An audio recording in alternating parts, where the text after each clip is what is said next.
मुगल वंश में एक से बढ़कर एक बादशाह हुए जिन्होंने कई लड़ाइयाँ लड़ी और जीती भी।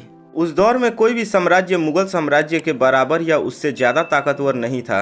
ऐसा नहीं था कि उन्होंने केवल दूसरों के साथ ही युद्ध किया, मुगलों में पारिवारिक युद्ध भी हुए। कोई अपने ही भाइयों का दुश्मन बन गया तो कोई अपने बाप का ही। लेकिन आज हम मुगलों की लड़ाइयों की नहीं, खाने की बात करेंगे। जी हाँ, खाने का। आखिर मुगल बादशाह खाते क्या थे? आप शायद यह सोच रहे होंगे कि मुगल बादशाह गोश्त, चिकन या मछली खाते होंगे। तो चलिए देखते हैं कि आपका अंदाजा सही होता है या नहीं।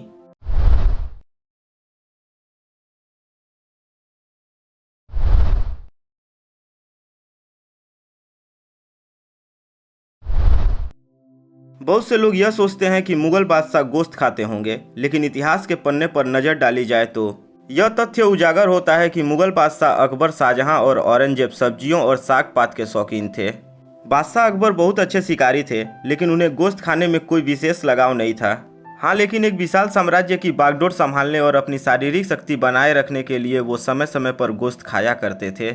अकबर अपनी हुकूमत की शुरुआती दौर में हर शुक्रवार को मांस से परहेज किया करते थे, लेकिन धीरे धीरे रविवार का दिन भी इसमें शामिल हो गया। फिर हर महीने की पहली तारीख, मार्च का पूरा महीना और फिर अक्टूबर का महीना जो कि उनके पैदाइश का महीना था, उनमें भी वे मांस खाने से परहेज करने लगे थे। उनके खाने की शुरुआत दही और चावल से होती थी। अबुल फजल, जिनकी गिनती अकबर के 9 रत्नों में होती है, उनकी किताब आईने अकबरी में लिखते हैं कि अकबर की रसोई का खाना 3 श्रेणियों में बटा हुआ था। पहला वो खाने होते थे जिनमें मांस शामिल नहीं थे, ये सूफियाना खाना कहलाता था। दूसरा खाना वो होते थे जिनमें मांस और अनाज एक साथ पकाया जाता था। और तीसरा वो खाने होते थे जिनमें मांस को घी और मसाला के साथ पकाया जाता था। इस वर्णन से इस बात का पता चलता है कि राजा की पहली पसंद वो खाने थे जिनमें दाल, मौसमी सब्जियां और पुलाव होते थे। अकबर की तरह जहांगीर का भी गोश्त से कुछ खास लगाव नहीं था। वो हर रविवार और गुरुवार को मांस से परहेज किया करते थे। वो न केवल खाने पर परहेज करते थे, बल्कि इन दिनों में उन्होंने जानवरों को मारने पर भी पाबंदी लगा रखी थी। यह एक ऐसी बात है जो मुगल बादशाहों की धार्मिक सहिष्णुता को दर्शाता है। रसोइये राजा के स्वभाव को देखते हुए सब्जियों के बढ़िया पकवान तैयार करते थे और कई प्रकार के पुलाव पकाते थे जिनमें मांस शामिल नहीं होते थे। फलों की खेती को बढ़ावा देने के लिए किसानों पर लगाए जाने वाले राजस्व कर भी माफ कर दिए गए थे। यह बात जानकर आपको हैरानी होगी कि अपने पूर्वजों के नक्शे कदम पर चलते हुए औरंगजेब तो कुछ और ही आगे निकल गए। उम्र की शुरुआती दौर में वो स्वादिष्ट खानों के शौकीन थे। उनसे जुड़े दस्तावेज के मुताबिक औरंगजेब को खाने का खूब शौक था। एक बार अपने बेटे को लिखे खत में उन्होंने लिखा था कि तुम्हारे यहाँ की खिचड़ी और बिरयानी का मजा अब भी मुझे याद है। मैंने तुम्हें कहा था कि तुम सुलेमान रसोइया जिसने बिरयानी तैयार की थी उसे मेरे पास भेज दो, लेकिन उसे शाही रसोई में आकर पकाने की अनुमति नहीं मिली। अगर कोई शागिर्द हो जो ऐसा ही खाना पकाता हो और तुम्हारे पास मौजूद हो तो उसे मेरे पास भेज दो। अभी भी अच्छे खाने का शौक मेरे स्वभाव में है। लेकिन बादशाह ने ताज क्या पहना और जंग में ऐसे उलझे कि अच्छे खाने की बात पुराने जमाने की बात बनकर रह गई।